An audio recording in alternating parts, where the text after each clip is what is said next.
नमस्कार दोस्तों, मैं अमित सिंह चौहान आपके सामने आया हूँ एक सफ़र लेकर। और ये सफ़र है ऋषिकेश से बद्रीनाथ का। जी हाँ, बद्रीनाथ जो कि हर किसी का सपना होता है और 4 धामों में से एक धाम बद्रीनाथ है। बद्रीनाथ अगर आप जाना चाहते हैं, अगर आप भारत के किसी भी कोने में रहते हैं, आपको आना होगा हरिद्वार या ऋषिकेश। हरिद्वार और ऋषिकेश से बद्रीनाथ की यात्रा आप शुरू कर सकते हैं। और ये जो रास्ता है, ये जो यात्रा हमारी निकलती है, वो बाय रोड ही आपको जाना होगा। आप अगर बाय प्लेन आ रहे हैं तो आपको नज़दीकी जो एयरपोर्ट रहेगा वो देहरादून रहेगा। अगर आप बाय ट्रेन आ रहे हैं तो आप हरिद्वार के स्टेशन रेलवे स्टेशन पर उतर सकते हैं, चाहे से आप योग एंड ऋषिकेश या ऋषिकेश के रेलवे स्टेशन पे आ सकते हैं। वहाँ से आपका सफ़र जो शुरू होगा वो बाय रोड होगा। अगर आपके पास पर्सनल कार है तो आप ये जो जर्नी है वो डायरेक्टली आप जहाँ भी रहते हैं वहाँ से शुरू कर सकते हैं। ऋषिकेश से बद्रीनाथ की जो दूरी है वो लगभग 285 किलोमीटर की है। बाय रोड अगर हम इस सफ़र को तय करते हैं तो पहाड़ी इलाका है और समय लगता है इसको तय करने में, जो कि है लगभग, अगर बस से हम यात्रा कर रहे हैं तो 12 घंटे का समय इस यात्रा को बस लेती है। और अगर हम अपने पर्सनल कार से सफ़र कर रहे हैं या फिर हम टैक्सी हायर कर रहे हैं तो लगभग 8 घंटे का समय इसमें लगता है। वो डिपेंड करता है कि हम रास्ते में कहाँ कहाँ रुक रहे हैं। अगर हम डायरेक्ट ही जा रहे हैं, सिर्फ हम लंच के लिए या वॉशरूम के लिए रुक रहे हैं, तो हम 8 से साढ़े 8 घंटे में ऋषिकेश से बद्रीनाथ पहुंच जाएंगे। लेकिन रास्ता बहुत सुंदर है, रास्ते में बहुत सुंदर सुंदर जगह भी आती हैं। और सबसे बड़ी बात, मंजिल से सुंदर रास्ते हैं। मंजिल बिल्कुल बहुत कुछ अपने आप में बयां करती है, लेकिन रास्ते भी मंजिल से कम नहीं हैं। रास्ते के अंदर आते हैं पंचप्रयाग, धारी देवी टेम्पल और बहुत से ऐसे नज़ारे जिनके बिना आप अपने आप को अधूरा महसूस करेंगे। आपका मन होगा कि यहाँ हम रुक जाएं। आपको सामने दिख रहे होंगे नज़ारे, ये कुछ झलके हैं जो आप देख रहे हैं। सामने रिवर बहती हुई, एक बड़ा मैदानी इलाका, एक बीच की तरह लगता है। वाइट जो रेत होती है और बीच में से निकलती है नदी, रिवर जो निकलती है अलकनंदा, माँ अलकनंदा हमारे साथ में पूरे रास्ते बहती रहती हैं। सबसे पहला जो प्रयाग आता है वो आता है देवप्रयाग। देवप्रयाग के बाद जो अगला प्रयाग आता है वो रुद्रप्रयाग है। रुद्रप्रयाग के बाद हम चले जाते हैं कर्णप्रयाग, उसके बाद आता है नंदप्रयाग, फिर आता है विष्णुप्रयाग। उसके बाद हमारी जो यात्रा है वो जोशीमठ होते हुए हम पहुंचते हैं बद्रीनाथ। तो अगर आप ये जो यात्रा है वो कर रहे हैं तो मैं आपको सलाह दूंगा कि आप सुबह जल्दी अपनी यात्रा शुरू करें, क्योंकि रात को ये सफ़र करना सही नहीं रहेगा, रिस्की है। जो रास्ते हैं वो जितने सुंदर हैं उतने ही ख़तरनाक हैं। गहरी गहरी खाई है, पूरे रास्ते हमारे साथ जो रिवर है, खाई है, वो साथ में चलती हैं। तो हमारे लिए बेटर यही रहेगा कि हम हमारे सफ़र की जो शुरुआत है वो सुबह जल्दी करें। दिन में आप पहुंच जाएं बद्रीनाथ। अगर आप नहीं पहुंच पाए हैं तो रास्ते में आप रुक जाएं। और मेरी राय अगर आप माने तो बद्रीनाथ से 45 किलोमीटर पहले जोशीमठ जगह पड़ती है, वहां पर आप स्टे ले सकते हैं, होटल ले सकते हैं। उसके आपको 2 फ़ायदे होंगे। पहली चीज़, आप अगर बाय कार आ रहे हैं, बाय बाइक आ रहे हैं या फिर बाय टैक्सी आ रहे हैं, आपका जो भी ड्राइवर है, जो भी गाड़ी चला रहा है, उसको थकावट ज़रूर होगी। अगर वो 10 घंटे उसने ड्राइव कर लिया है, उसके बाद लगता है कि एक थकान महसूस होने लगती है। जोशीमठ ऐसी जगह है जहाँ पर होटल भी आपको कन्वीनियंट मिल जाएंगे, सही रेट में मिल जाएंगे। टेम्परेचर भी कंपैरेटिवली बद्रीनाथ से वहाँ पर आपको कम ही मिलेगा। आप आराम से जोशीमठ रुकिए, होटल लीजिए, स्टे कीजिए और मॉर्निंग के अंदर जल्दी निकल जाए आप बद्रीनाथ के लिए। जोशीमठ से बद्रीनाथ जाने का जो समय है लगभग 1 से 1.5 घंटे का समय आपको लगेगा। सुबह मॉर्निंग में जाकर आप आराम से वहाँ पर दर्शन कर सकते हैं। तो आइए लुत्फ़ उठाते हैं ये रोमांचक सफ़र का, मज़े लेते हैं इन नज़ारों के। ये जो वादियाँ हैं, वादियों के बीच में जो रिवर बहती हुई है, ये ऊंचे ऊंचे पहाड़ हैं, ऐसा लगता है कि ये हमसे बातें कर रहे हैं। आप अगर सफ़र का मज़ा लेना चाहते हैं तो आपको ये जो ब्यूटीफुल नज़ारे हैं, जो नेचुरल ये जो ब्यूटी है ना, आप इससे बात कीजिए। ये बहुत कुछ कहते हैं। ये जो पहाड़ हैं ये आपसे बातें करते हैं, बहुत कुछ कहते हैं और सच में ऐसा लगता है कि इनके अंदर भी जान बसी हुई है। तो ये जो नज़ारे हैं सच में बहुत ही सुंदर हैं। रास्ता बहुत ही सुंदर है। आप आपको पता भी नहीं चलेगा कि कब ये रास्ता निकल गया, क्योंकि ये जो रास्ता है ना सच में बहुत सुंदर है। नज़ारों के मज़े लीजिए और बने रहिए हमारे साथ इस रोमांचक सफ़र में।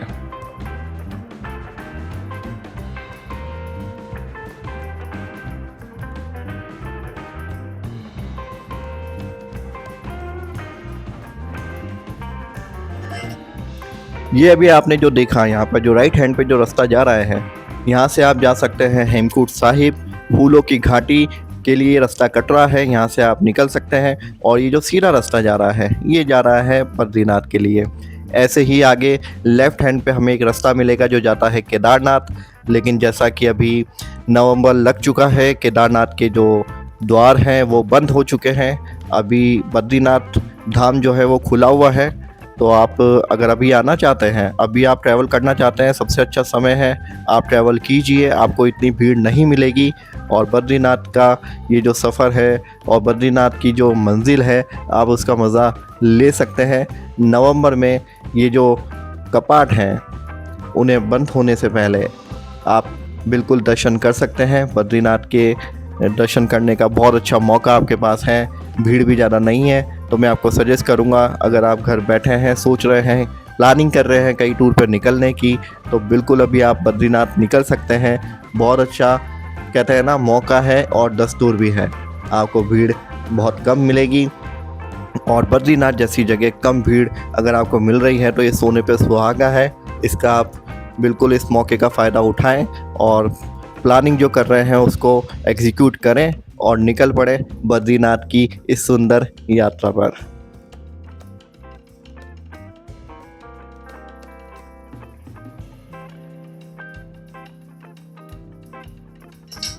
देखिए आप सामने घाटी देखिए, आप ये जो रास्ते हैं, रास्ते की सुंदरता तो है ही, साथ में देखिए कितने खतरनाक ये रास्ते हैं। सामने से वो जो कार है वो पास होने के बाद ही हमको हमारी कार वहाँ से निकालनी होगी।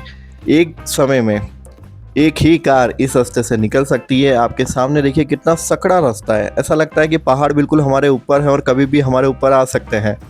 एक डर भरा सफ़र है लेकिन रोमांचक काफ़ी ज़्यादा है। हम जो सफ़र कर रहे हैं वो अर्टिगा गाड़ी से कर रहे हैं। हम 5 लोग थे तो हमारे लिए हमने यही सोचा कि बेटर रहेगा अर्टिगा गाड़ी, कंफर्टेबली हम चले जाएंगे। आप अगर टैक्सी करते हैं, आप हरिद्वार या ऋषिकेश से टैक्सी करते हैं, आपको कॉस्टिंग लगभग बराबर ही आती है। हमने अर्टिगा गाड़ी जो है वो हमारे लिए की है, जिसका हमने आने और जाने का किराया दिया है 14,000 रुपये, जिसमें 1 नाइट का स्टे रहेगा। ये आप सामने देख रहे हैं हनुमान की चट्टी। जी हाँ, ये वही हनुमान जी हैं जिन्होंने भीम की परीक्षा ली थी, रास्ते में अपनी पूंछ फैलाकर बैठ गए थे और जो भीम है वो इनकी पूंछ हिला भी नहीं पाया था। तब भीम को एहसास हुआ कि ये कोई ना कोई पहुँचे हुए महापुरुष हैं। तब भीम का घमंड टूटा और हनुमान जी ने ये रास्ते के अंदर इस अपनी जो पूंछ है उसको फैलाकर भीम की परीक्षा ली और भीम का घमंड जो टूटा।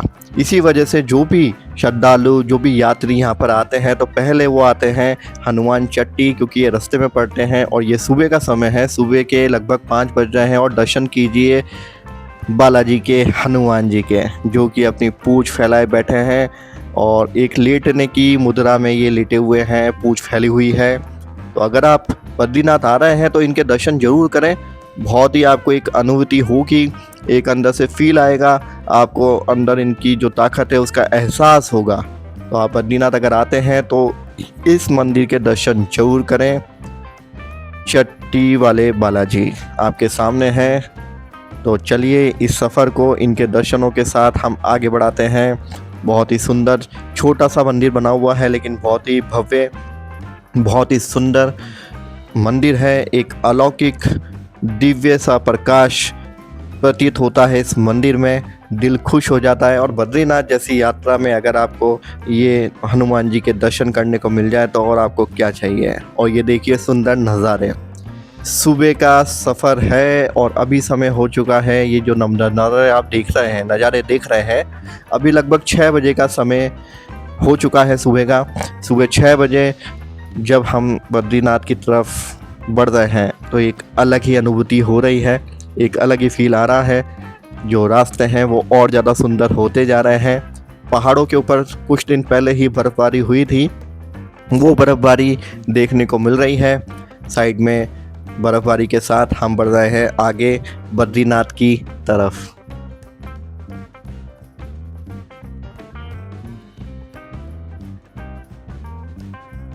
ये जो आप रोड देख रहे हैं ना, ये जो रोड है वो इतनी स्मूथ पहले नहीं थी, पहले काफ़ी सकरी ये रोड हुआ करती थी।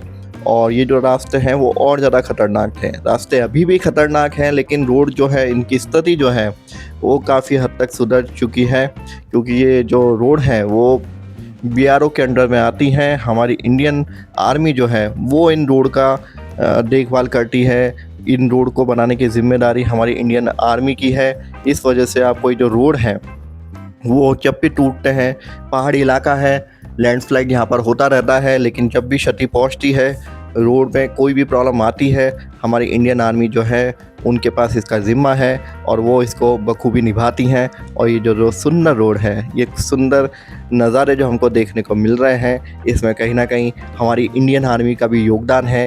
ये जो सुंदर रास्ते हैं उनको बनाने का श्रेय हमारी इंडियन आर्मी को जाता है।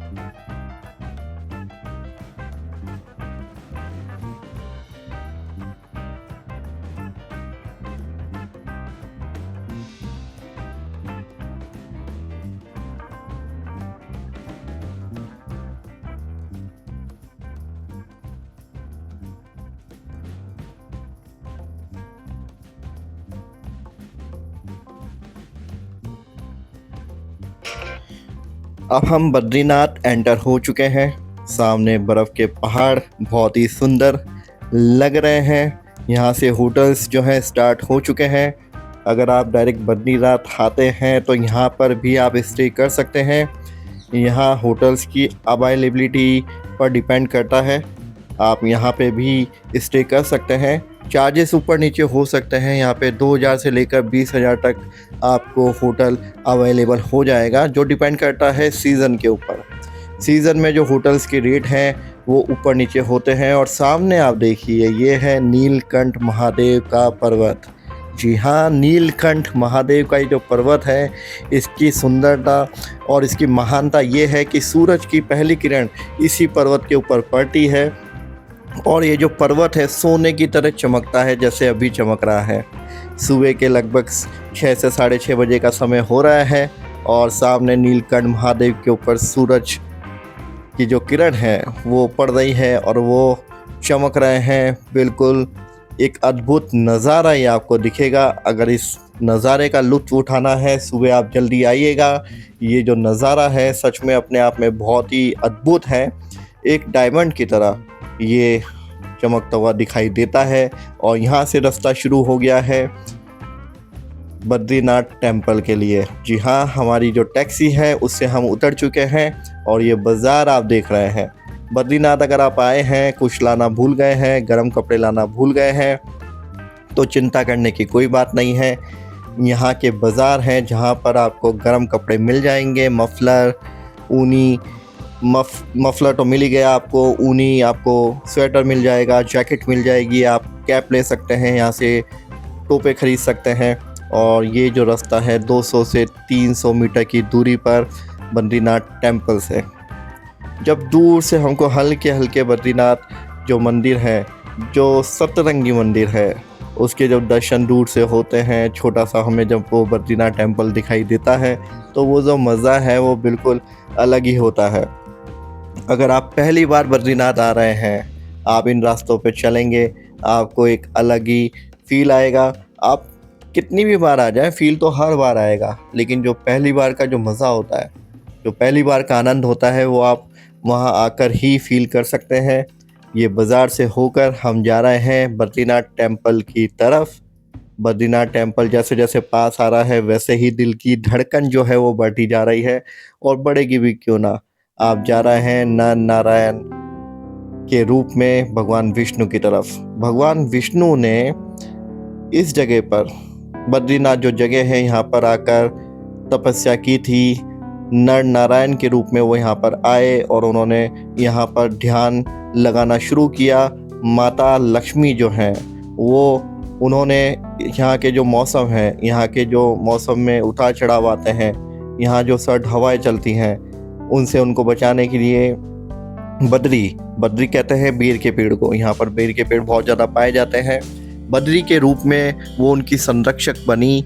उनको उन्होंने संरक्षण दिया। माता लक्ष्मी ने भगवान विष्णु को संरक्षण दिया। उनकी तपस्या भंग ना हो, उसमें कोई खलल ना पड़े, उसका ध्यान रखने के लिए वो बद्री के रूप में उनके साथ रही। इसलिए इस टेम्पल का नाम बद्रीनाथ पड़ा। और सामने नज़ारा दिख रहा है हमें बद्रीनाथ टेम्पल का। जी हाँ, ये वही टेम्पल है जिसके लिए हम सब का दिल धड़कता है और हर कोई अपनी ज़िंदगी में एक ना एक बार इस मंदिर का ज़रूर दर्शन करना चाहेगा। दूर से जब ये टेम्पल हमें दिखाई देता है नदी के इस तरफ, अभी हम हैं सामने, वो जो आपको ब्रिज दिख रहा है लेफ्ट हैंड में ग्रीन कलर का, उस पे से होकर हम उस मंदिर की तरफ जाएंगे।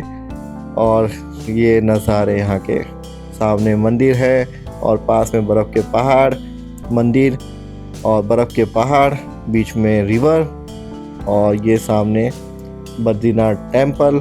अलकनंदा जो रिवर है उनका एक मज़ा ही अलग है, वो अपने फ्लो में बहती हैं।